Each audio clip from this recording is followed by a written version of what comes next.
can cover all these realities. So we have to rely on our friends, or the people with whom you work, and I get from here, we discuss this, I discuss that, and we have to decide to develop collective forms of knowledge. There is no new knowledge without a new production of knowledge, and our universities are absolutely condemned in this respect.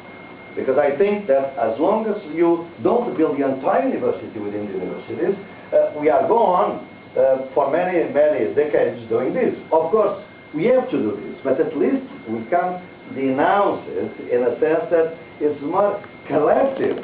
And well, you forced me to jump a little bit, but tomorrow I was planning to show you, and you go to the web page, and you can go to the web page of a proposal I made for an entire university. It's called the Popular University of Social Movement. I made that proposal in the World Social Forum, and you can see how we are trying to develop new ways of producing knowledge. I'm sorry, it's in Portuguese, Universidade Popular, but it's good for you to learn also a little bit of Portuguese, and universidadepopular.com, and there is an English version and a Spanish version of the website. So we are working on it to try to develop these new ideas.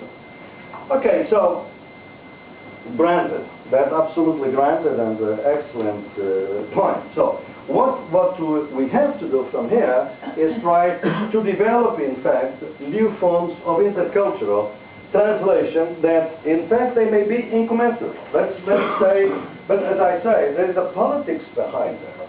Let's take, now you can see, and probably give some more time to some alternative conceptions that may enlighten our work, and particularly if you are involved in some kind of empirical work outside Europe, then you will see there, or North America, even inside in Europe, it is very intercultural there. I mean, it goes to the suburbs of Lisbon or Portugal here, or Barcelona, or in this country. I think that if you take these ideas seriously, you can see that suppressed knowledges go very much together with suppressed people. And that's why the epistemicide went together with genocide. Another story, for my research time, I'm in the Serra Nevada Cocuyo, as I mentioned before, in a different context, doing the field research. And this research, we have in the second volume of the Versa collection, we have this work on the Wuas. Wuas is an indigenous group of Colombia. And there was oil drilling in their territories, and they were reacting and saying that they would commit collective suicide if the oil drilling would go ahead. And there was a big commotion in Colombia, because in the 17th century they had in fact committed collective suicide. When the Spanish arrived, they threw themselves out of a cliff, and they left just 2 or 3 families as a witness for the history, because they really resisted the domination by the conquest, the intervention of the Spanish. So it was a serious threat, collective suicide. And we were doing research, and we could see why it came from. Is that a capricious type of thing, committing collective suicide? Of course it was not. Their understanding was the following: that oil is Earth's blood, is the blood of the Earth. And since there is no distinction between the Earth and ourselves, if they extract the blood of the Earth, they are extracting our own blood, and therefore will die. So if we allow this, it is collective suicide. Of course, here you have 2 conceptions: oil as the raw material, and oil as blood of the Earth. Which one is valid? Just one of them, or 2 of them? Then the Minister of Environment comes in helicopter to the plateau where we were, and he comes to discuss with the indigenous people and say, look, you know, this oil project is going to do very good for all of you. We are going to build roads. We are going to build schools with this money. We are going to build hospitals. That will be a great progress for all of you. So I would like to discuss this with you. This is only to your benefit. And he went for an hour doing that. At the end of that, he asked the people, what do you think?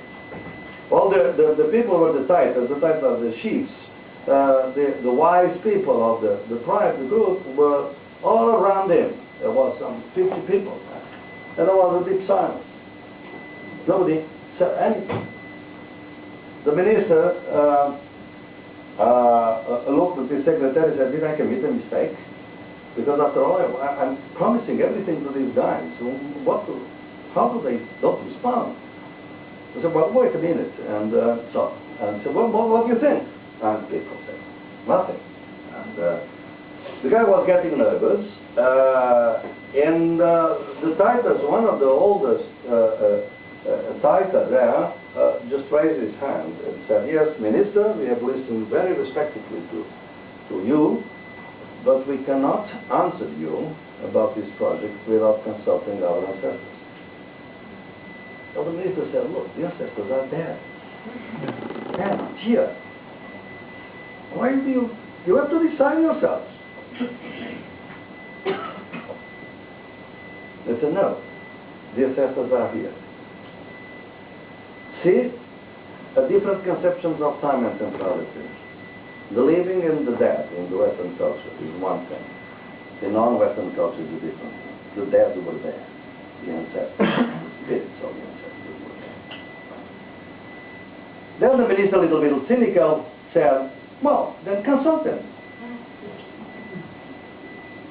Another silence. Then the same Titan raised his hand and said, look, yes, we will, but you have to consult them only in the full moon. Because that's where we can talk to them. The minister got very nervous and said, you are kidding me. You really don't want to talk to me. I have to fly in this helicopter, I can't fly at night.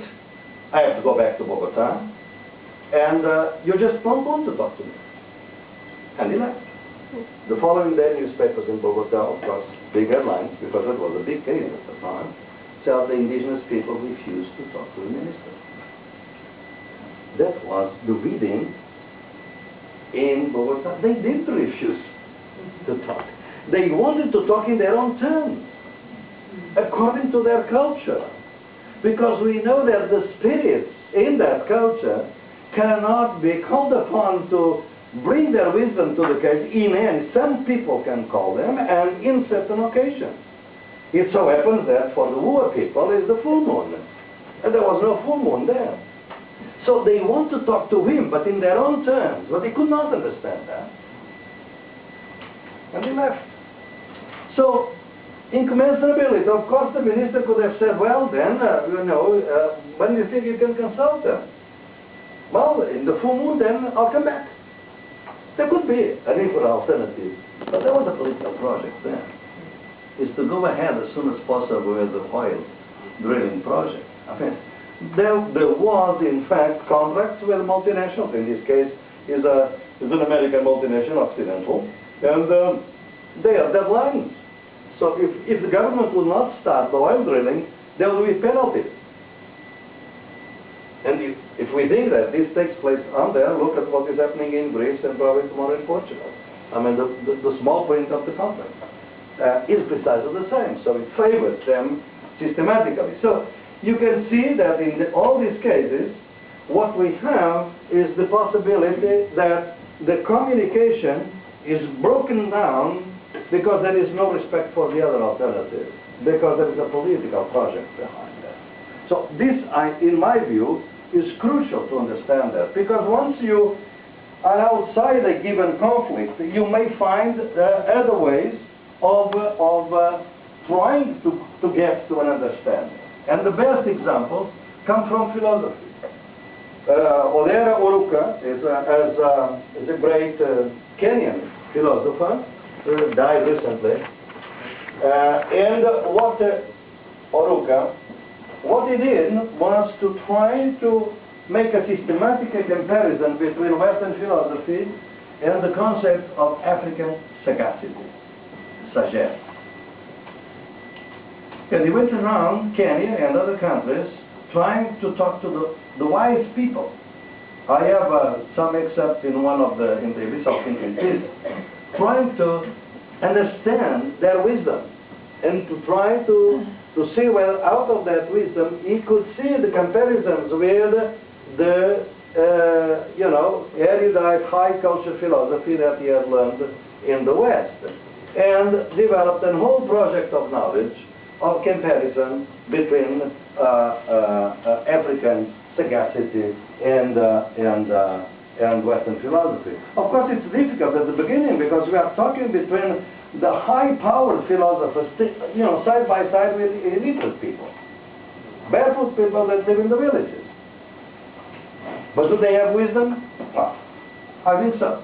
Where did I learn that? Before I read Oruka, very, very long ago, when I was doing my PhD at Yale, and my field work was done in a favela in Rio de Janeiro, where I lived for some months, doing what we used to call participant observation. Well, I could see very clearly that these people, most of them illiterate, most of them workers, very low paid, you know, miserable shacks and so on. I lived in one of those. There was so much wisdom about the world in our conversation. Sometimes I would sit outside the shoemaker, the shoe repair shop, and we could go on for hours. And I tried to bring that in a piece that is, you can read it now in the Toward the Legal Common Sense, is called The Law of the Oppressed, The Law of the Oppressed. That was to say, so there was an alternative understanding of law and philosophy of law in that community. So I think it is possible. But there are impossibilities. And in the paper, I mentioned another, you know, incommensurability. And the idea of that incommensurability can be enabling. Doesn't have to be restraining. Because then we try to other ways of complementarity among different knowledges. That's the case of Kvazi Viredu, a great philosopher, another great philosopher, Ghanaian philosopher, that says, in one of his most interesting papers, his native language is Akan. It's one of the languages in Ghana. And he said, well, in Akan, I cannot translate cogito ergo sum. I think, therefore I am. This is absolutely crucial for Cartesian, at least, version of the Western philosophy. I can't translate that. So my language does not allow me. Why? Because cogito, in my language, is to measure something. It's not even measure, it's measure something. In fact, in the Greek understanding of the word, we find the same thing of measure. But it's measure something. There is no I in my language, because I am there, I am here, I am with, but not I am. So it is impossible to translate this basic premise of Western philosophy in Akan. And so some years ago, what I would say was this. I mean, it is really a failure of my culture, a failure of my language, that I cannot say this very basic idea in the Western philosophy. But then I moved forward and I said, but what can I say in my language that I cannot say in French or English, in any colonial language? And he goes on to try to tell us in the Akanian language things that are very difficult for a philosophical understanding. For instance, the idea of nature as a whole and the idea of the individual within the community, not just the community of human beings, but the ancestors, and also the cosmic, the community. We have very precise terms for that, he said. While you, in Spanish or Portuguese or French or English, we have to go through very complex type of analysis to say that, while in my language this is very easy. So, in a sense, things that cannot be said in Western philosophy can be said in Akan philosophy.